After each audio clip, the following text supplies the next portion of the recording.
کون سا تھا وہ؟ سارے نام لینا مناسب نہیں، ملوث ہے۔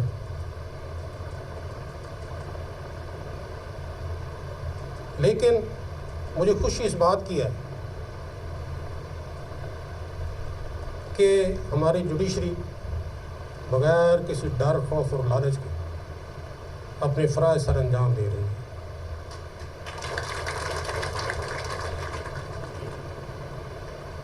مجھے خوشی اس بات کی ہے، میں نے 2-3 دن پہلے جب ایک جج صاحب کا اس بارے میں کمپلینٹ دیکھی تو انہوں نے وہ تمام واقعات جو ان کے ساتھ پیش آئے ان کو بیان کرنے کے بعد آخر میں لکھا کہ میں ان میں سے کسی بھی اقدام سے خوفزدہ نہیں ہوں، میں یہ صرف آپ کے نالج میں لانا چاہتا ہوں کہ یہ کچھ ہو رہا ہے ہمارے ساتھ۔ انہوں نے کہا کہ میں ان تمام اقدامات کے باوجود چاہے مجھے کسی بھی قسم کی قربانی دینی پڑے، میری ان سے فون سے بھی بات ہوئی تو انہوں نے کہا کسی بھی قسم کی قربانی دینی پڑے تو میں اس کے لیے تیار ہوں، لیکن میں کسی کے ساتھ ناانصافی نہیں کروں گا۔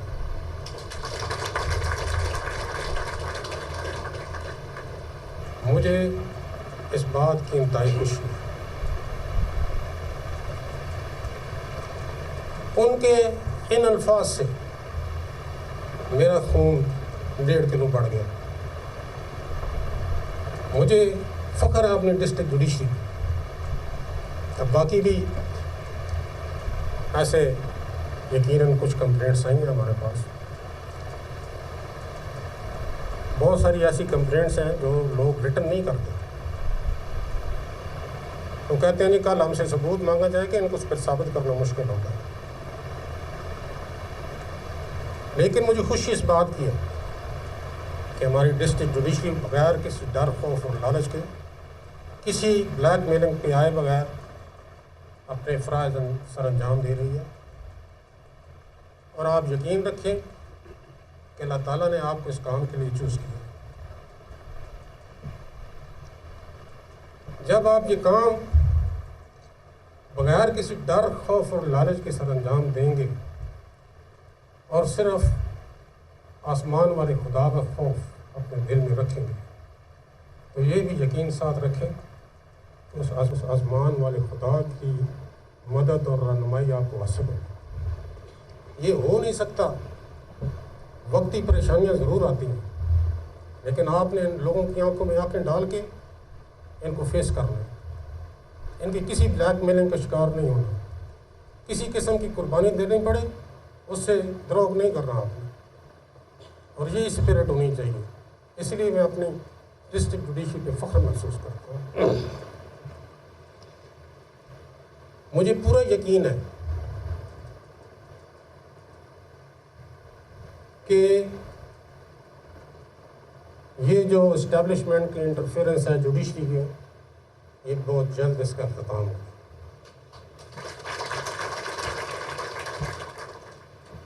یہ بات میں اس وجہ سے کر رہا ہوں کہ نہ صرف یہ بات میرے ایمان کا حصہ ہے بلکہ اس میں میرے تجربہ بھی شامل ہے۔ میں سن 2007 میں اس عظیم راولپنڈی بار کا ممبر تھا۔ مجھے آپ لوگوں نے ہائی کورٹ بار کا سیکرٹری کا انتخاب پہلے 2004 میں کیا میرا، پھر 2009 میں مجھے صدر بنایا۔ مجھے اچھی طرح یاد ہے کہ افتخار محمد چودھری صاحب ایک اکیلے انسان تھے جنہوں نے ایک فوجی ڈکٹیٹر کے خلاف اپنے جدوجہد کا آغاز کیا۔ وہ 13 مارچ سن 2007 کو اکیلے اپنے گھر سے نکلے، ان کے ساتھ بندہ کوئی بھی نہیں تھا، لیکن اللہ تعالیٰ نے ان کی مدد فرمائی۔ اس وقت مجھے اچھی طرح یاد ہے لوگوں کی اکثریت یہ کہتی تھی کہ بھائی پاکستان کی یہ ہسٹری ہے کہ یہاں سے ایک دفعہ جج گھر چلا جائے واپس نہیں آتا، آپ کس کام میں پڑے ہوئے ہیں۔ لیکن یہ کریڈٹ راولپنڈی بار کے ان غیور، نڈر، بے باک وکیلوں کو جاتا ہے جنہوں نے اپنے قدم پیچھے نہیں ہٹائے۔ اسی طرح اس کا کریڈٹ پورے پاکستان کے وکیلوں کو، پورے پاکستان کی عوام کو جاتا ہے اور آپ اس کے ثمرات دیکھیں کہ اس تحریک کے بعد نہ صرف یہ ہوا کہ اللہ تعالیٰ نے افتخار محمد چودھری صاحب کو ان کے تمام ساتھی جج صاحبان کو رسٹور کیا، ایک ناممکن کو ممکن کر دکھایا،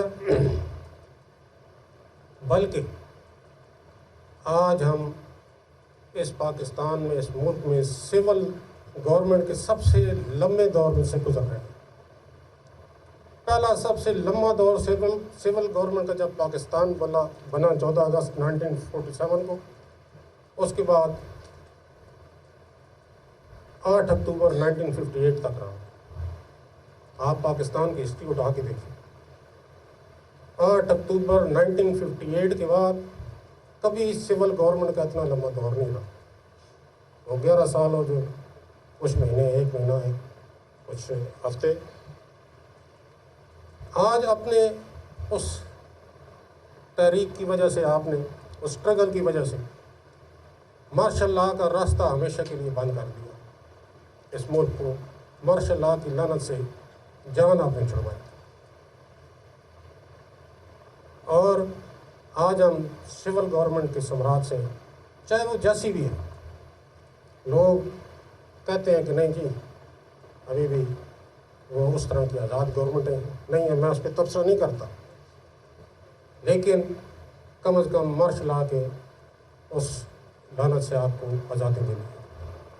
اسی لیے میں آج کہہ رہا ہوں کہ ہماری جوڈیشری جو آج اسٹرگل کر رہی ہے اسٹیبلشمنٹ سے جان چھڑانے کی، اسٹیبلشمنٹ کے انٹرفیئرنس سے جان چھڑانے کی، اس کا مقابلہ ہم سب نے دلیری سے کرنا ہے، جرأت سے کرنا ہے، بغیر کسی خوف کے کرنا ہے، اس ایمان کے ساتھ کرنا ہے کہ انشاءاللہ یہ انٹرفیئرنس جلد ختم ہو کے رہے گی۔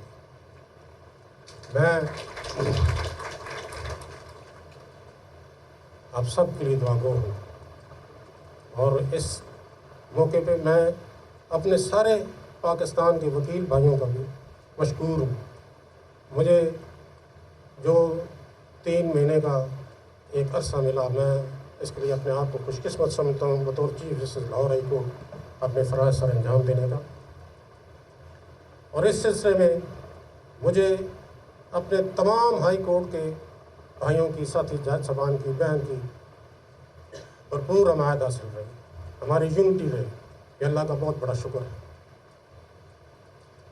اور میں یہ اپنے تمام وکیل بھائی جو پورے پاکستان کے اور خاص طور پہ پنجاب کے، ان سے بھی گزارش کروں گا کہ اس ملک میں بہتری لانے کے لیے، اس معاشرے میں بہتری لانے کے لیے وہ ہمارے ساتھ تعاون کریں۔ اسی طرح ہمارے میڈیا کے لوگ یہاں پہ موجود ہیں، ہمارے پارلیمنٹیرین ہیں، جو سیاستدان ہیں، ان سے میری گزارش ہوگی کہ اس ملک میں بہتری لانے کے لیے اپنا اپنا کردار ادا کریں۔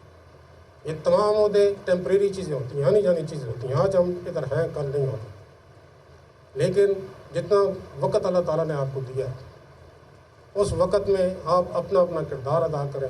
اس ملک میں، اس معاشرے میں جس حد تک سمندر میں ایک قطرے کے برابر بھی اگر آپ تبدیلی لے آئے تو اس کا اجر اللہ تعالیٰ آپ کو دے گا، ہم تو اس میں آپ کو کیا اجر دے سکتے ہیں۔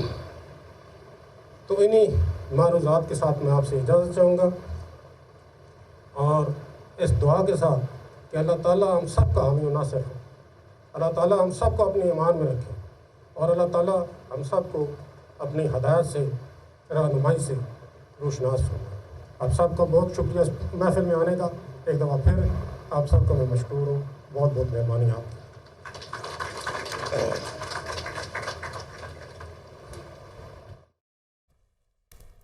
Rawalpindi chief justice Lahore high court میں ملک شہزاد احمد خطاب کر رہے تھے۔ انہوں نے کہا کہ عدلیہ نے دلیری سے ہر کسی کی مداخلت کا مقابلہ کرنا ہے، اور ساتھ ساتھ انہوں نے کہا کہ جوڈیشری میں اسٹیبلشمنٹ کی دخل اندازی ہے اور مداخلت کا آغاز مولوی تمیز الدین کیس سے ہوا تھا۔ اس کے علاوہ انہوں نے کہا کہ ہمیں خطوط آتے ہیں، دھمکیاں بھی دی جاتی ہیں، اور ساتھ ہی ساتھ خوشی یہ ہے کہ عدلیہ بغیر خوف اور ڈر اور لالچ کے فرائض انجام دے رہی ہے۔ عدلیہ میں اسٹیبلشمنٹ کی مداخلت کا بہت جلد اختتام ہوگا۔ کئی مقدمات ایسے ہیں جو 30 سال سے عدالتوں میں لٹکے ہوتے ہیں، ایک نسل مقدمات کرتی ہے اور تیسری نسل کے وقت جا کر فیصلہ ہوتا ہے۔ اس کلچر کو ہمیں ختم کرنا ہوگا، اور مداخلت کا آغاز مولوی تمیز الدین کے کیس سے شروع ہوا تھا۔ ہمیں خطوط آتے ہیں, دھمکیاں بھی آتی ہیں, لیکن ہمیں خوشی اس بات کی ہے کہ عدلیہ کسی بھی خوف اور ڈر کے اور لالچ کے بغیر اپنے فرائض انجام دے رہی ہے. عدلیہ میں مداخلت میں مختلف ادارے ملوث ہیں. اور اہم خبر شامل کریں. پاکستان سٹاک مارکیٹ میں زبردست تیزی. 100 انڈیکس تاریخ میں پہلی بار 77,000 کی سطح عبور کر گیا. ٹریڈنگ کے دوران 100 انڈیکس میں 727 پوائنٹس کا اضافہ دیکھنے میں آیا ہے. 100 انڈیکس 76,935 پوائنٹس پر ٹریڈ کر رہا ہے. تو اپڈیٹ کریں اہم خبر سے. پاکستان سٹاک مارکیٹ میں زبردست تیزی دیکھنے میں آئی ہے. 100 انڈیکس کی بات کریں تو تاریخ میں پہلی بار 77,000 کی سطح عبور کر گیا ہے. ٹریڈنگ کے دوران 100 انڈیکس میں 727 پوائنٹس کا اضافہ ہوا ہے اور 100 انڈیکس اس اضافے کے بعد 76,935 پوائنٹس پر ٹریڈ کر رہا ہے. پاکستان سٹاک مارکیٹ میں مثبت رجحان دیکھا جا رہا ہے, زبردست تیزی دیکھی جا رہی ہے. 100 انڈیکس تاریخ میں پہلی بار 77,000 کی سطح عبور کر چکا ہے. اسی پر بات کریں گے. حماد عالم ہمارے ساتھ موجود ہے. حماد, بتائیے گا کیا وجہ ہے پازیٹیوٹی کی, اور 100 انڈیکس کی بات کریں تو تاریخ میں پہلی بار 77,000 کی سطح عبور کی ہے اس نے. جی, مارکیٹ میں اگر ہم دیکھیں کہ بجٹ سے پہلے بڑی افواہیں تھیں اور خدشات تھے انویسٹرز کو, جس کی وجہ سے ہم نے دیکھا تھا کہ مارکیٹ میں ڈپ آیا تھا تقریباً 4,000 پوائنٹ کا, یا تقریباً لگ بھگ 3,900-800 پوائنٹس کا ڈپ آیا تھا مارکیٹ میں ان خدشات اور نفعوں کی بنا پر. اور بجٹ نے ان تمام خدشات کو یا نفعوں کا دم توڑ دیا, اور اس کی وجہ سے ہم نے دیکھا کہ بجٹ کے بعد سے جو مارکیٹ میں تقریباً 4,000 پوائنٹس کا اضافہ ہو چکا ہے. مارکیٹ میں بہتری کی وجوہات جاننے کے لیے ہم بات کرتے ہیں پاکستان اسٹاک ایکسچینج کے فارمر ڈائریکٹر امین یوسف سے. جی امین صاحب, یہ بتائے گا کہ مارکیٹ میں اس وقت کیا 3 بڑے میجر ریزن کہتے ہیں آپ تیزی کے؟ دیکھیے, ایک تو یہ کہ خدشات ہے کہ کیپٹل گین ٹیکس بڑھ جائے گا فائلر پہ, وہ نہیں بڑھا لیکن نان فائلر پہ بڑھ گیا. پلس یہ کہ میوچل فنڈ پہ جو ہے نا 25% ٹیکس لگ گیا اگر وہ ڈیٹ سیکورٹیز میں انویسٹمنٹ کریں گے, اگر ایکویٹی میں کریں گے تو 15% ہے, تو وہ ایک ٹریگر ہے. پلس ہے کہ ہماری ہمیشہ سے ریکویسٹ تھی کہ جو یہ ایسٹ کلاس, دونوں ایسٹ کلاس کے دونوں ٹیکس سیم ہونے چاہیے, جیسے ریئل اسٹیٹ اور کیپٹل مارکیٹ کے, تو وہ 15% کر دیا گیا ہے. تو یہ بھی ایک پازیٹیو ہے مارکیٹ کے لیے. پلس اس میں یہ جیسے آپ نے بتایا ریئل اسٹیٹ کا پازیٹیو ہوگا مارکیٹ میں, وہ کیسے پازیٹیو کیا, اس کا تھوڑا بتائیں, کیا ڈیٹیل ہوگی کیسے؟ دیکھیے, وہ 15% وہاں لگے گا, یہاں بھی 15% لگے گا. دیکھیے, یہاں پہ آپ 2 دن میں اپنا پیسہ لیکویڈ کر سکتے ہیں, تو وہ پیسہ یہاں بھی آئے گا مارکیٹ میں. اور ابھی بھی انسرٹینٹی رہے گی, جب اتنا بڑا ٹیکس کسی سیکٹر پہ لگتا ہے تو اس میں اتنی جلدی بائرز نہیں آتے. تو یہاں پہ دیکھیں موسٹ ڈاکومنٹڈ مارکیٹ ہے اور 2 دن میں آپ کے پیسہ آ جاتا ہے. پلس ایک اور چیز ہے کہ دیکھیں, آپ کا بجٹ جب اپروو ہو جائے گا تو آپ کا IMF پروگرام بھی کمپلیٹ ہو جائے گا, تو وہ ایک اور ٹریگر کرے گا. اور جولائی میں آپ دیکھیں گے انفلوز آنا شروع ہو جائیں گے, اور جو فکس ہے پیسہ واپس ڈائیورٹ ہوگا, کیونکہ انٹرسٹ ریٹ آپ کا اب نیچے کی طرف ہی جانے 1.5% اگر گھٹا ہے. دیکھیں, سیمنٹ سیکٹر مارکیٹ میں پرفارم کر رہا ہے, وہ کیوں کر رہا ہے, کیونکہ لیوریج کاسٹ کم ہو جائیں گے. تو چیزیں آگے بہتری کی طرف نظر آ رہی ہیں. آپ کا IMF پروگرام ہو گیا تو پھر آپ کے لیے کوئی مسئلے مسائل ہی نہیں ہے, اور ساری چیزیں. بالکل, جیسے آپ نے بتایا کہ اس وقت IMF پروگرام کے اندر بھی جا رہے ہیں, اور ٹھیک ہے, اس کے ساتھ ساتھ ہم یہ کہیں گے کہ جیسے انہوں نے بتایا کہ IMF پروگرام میں بھی جا رہے ہیں, اور ریئل اسٹیٹ کا جو پیسہ ہے وہ جب ظاہری بات ہے حکومت نے جو ڈاکومنٹ کرنے کے اقدامات لیے ریئل اسٹیٹ سیکٹر کو, وہ پیسہ بھی مارکیٹ میں آئے گا. یہ تمام وجوہات ہیں کہ جس کی وجہ سے ہم دیکھ رہے ہیں کہ مارکیٹ بلند ترین سطح پر ہے. جی